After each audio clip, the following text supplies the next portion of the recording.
सबसे पहले तो कैम्स के बारे में बात करते हैं। अच्छा आईपीओ लग रहा है सर, किस तरह से एडवाइस करेंगे यहाँ पर, क्या करना चाहिए निवेशकों को?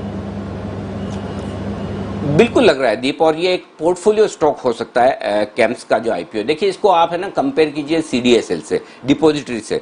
बेसिकली ये एक तरह से आप कह सकते हैं कि म्यूचुअल फंड में डिपॉजिटरी टाइप का काम करते हैं, कि जो म्यूचुअल फंड इन्वेस्टर्स हैं जो अप्लाई करते हैं, रिडम्पशन देते हैं, उनके लिए ये काम करते हैं। और जिस तरह से कंपनियों का अकाउंट डिपॉजिटरी में होता है, सारी जो स्टॉक मार्केट में लिस्टेड कंपनियां जिनके शेयर डिपॉजिटरी में होते हैं, ठीक उसी तरह से इन जो म्यूचुअल फंड्स हैं उनकी यूनिट्स इस तरह के रजिस्ट्रार और ट्रांसफर एजेंट्स में होती है। और जो बड़े फंड्स हैं, देखिए इंडिया के जो 5 सबसे बड़े म्यूचुअल फंड है उसमें से 4 इनके क्लाइंट्स हैं, 15 जो बड़े म्यूचुअल फंड्स है वो उनमें से 9 इनके क्लाइंट्स हैं, और कई सालों से कंपनी की सर्विसेज हैं, और one of the finest registrar ये हैं म्यूचुअल फंड्स के। बिजनेस बढ़िया है, आगे ग्रोइंग बिजनेस है। म्यूचुअल फंड इन्वेस्टर्स जिस तरह से बढ़ रहे हैं, इनका कारोबार बढ़ेगा, तो कारोबार बढ़ने वाला है। वैल्यूशंस रीजनेबल हैं। मैं इनके वैल्यूशंस को सीडीएसएल से कंपेयर कर रहा हूं, और सीडीएसएल के मुकाबले में इनके वैल्यूशंस थोड़े से बेहतर हैं, तो इन्होंने लिस्टिंग पर गुंजाइश भी छोड़ी है। अब यहाँ पर राय सिर्फ ये है कि आप सिर्फ और सिर्फ लिस्टिंग गेन के पर पैसा कमाने के लिहाज से अप्लाई कर रहे हैं, तो छोटा लिस्टिंग गेन मिल सकता है, कोई 15% से 10% से 20% का। 10 से 20% के लिस्टिंग गेन से आप संतुष्ट है, ज्यादा मिल जाए अच्छी बात है। अगर उससे संतुष्ट है तो लगा लीजिए, और अगर आप सालाना 15% 20% कंपाउंडेड रिटर्न से संतुष्ट है, तब भी ये ऐसा स्टॉक है जो आपके पोर्टफोलियो में होना चाहिए। तो मैं ये कहूंगा कि इससे लगाइए आप पोर्टफोलियो में रखने के हिसाब से, और अगर आपका पैसा बन जाए लिस्टिंग पे बड़ा तो ठीक है, नहीं बना तो कोई बात नहीं। ये अच्छी क्वालिटी का आईपीओ है जिसमें आपको पैसा जरूर लगाना चाहिए, और लगाकर आराम से इसको लॉन्ग टर्म के लिए होल्ड करना चाहिए। अब जैसे हैप्पीएस्ट माइंड या रूट मोबाइल, मैं क्यों आपको कहता हूं कि बहुत लॉन्ग टर्म के लिए होल्ड करने में, अगर लिस्टिंग बहुत दमदार हो जाए तो आपको, अगर आगे के 2 साल का पैसा अभी ही आईपीओ कोई बना के दे रहा है तो आपको प्रॉफिट बुक करना है। इसका मतलब नहीं कंपनी खराब है।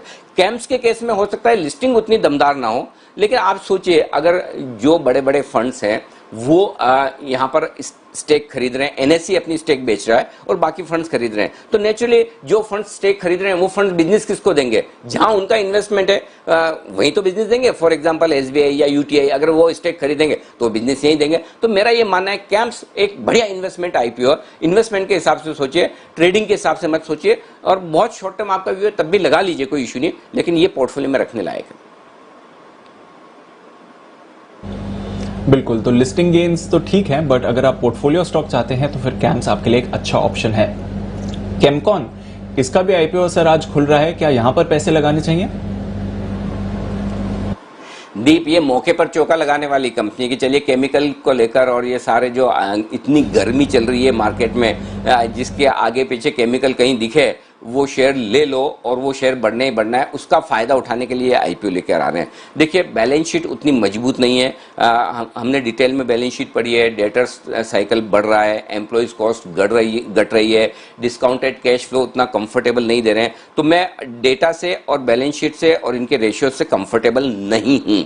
कुछ एक दो केसेस भी हैं प्रॉपर्टर्स के खिलाफ में, वो भी चल रहे हैं, लेकिन इसका मतलब ये नहीं कि लिस्टिंग पर पैसा नहीं बन सकता है, दोनों चीज अलग अलग है। देखिए, तो आप बहुत एग्रेसिव आईपीओ इन्वेस्टर हैं जो हाई रिस्क लेना जानते हैं। जो कम रिस्क वाले हैं वो छोड़ दें, कोई बात नहीं, लेकिन जो हाई रिस्क लेकर अप्लाई करना जानते हैं वो लिस्टिंग पर बेचकर निकल जाए। अगर आपको सिर्फ और सिर्फ लिस्टिंग के लिहाज से पैसा लगाना है, लगाइए। अगर आप इन्वेस्टमेंट के हिसाब से सोच रहे हैं तो ये आईपीओ आपके लिए नहीं है। ये मेरी एक कॉन्ट्रा और बोल्ड कॉल है कि इन्वेस्टमेंट आपको वहां करना है जहां कंपनी के फाइनेंशियल्स, प्रोमोटर्स के बैकग्राउंड और बैलेंस शीट पे आपका कंफर्ट पूरा हो, जो कि मेरा इस केस में मिसिंग है। तो ऐसी सिचुएशन में मैं सिर्फ और सिर्फ मार्केट के मूड, केमिकल सेक्टर की तेजी और आपके एग्रेशन, इन तीनों का मिश्रण बनता है तो ही आप केमकॉन में आया पैसा लगाइए।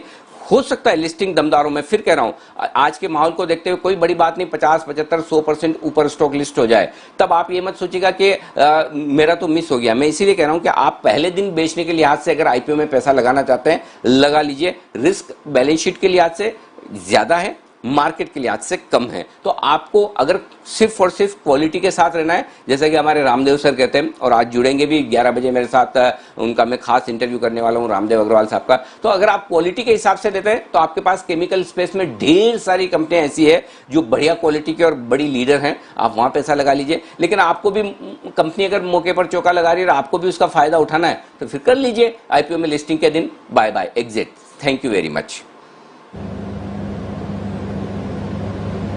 बिल्कुल, तो ये है आपके लिए आज की जो 2 आईपीओस खुल रहे हैं उसमें आइडियाज, और क्लियरली अनिल जी ने बता दिया कि कौन सा पोर्टफोलियो के लिए, कौन सा लिस्टिंग गेन्स के लिए और कहाँ आपका रिस्क है। साथ ही जो नई लिस्टिंग है वहां पर भी इंतजार है।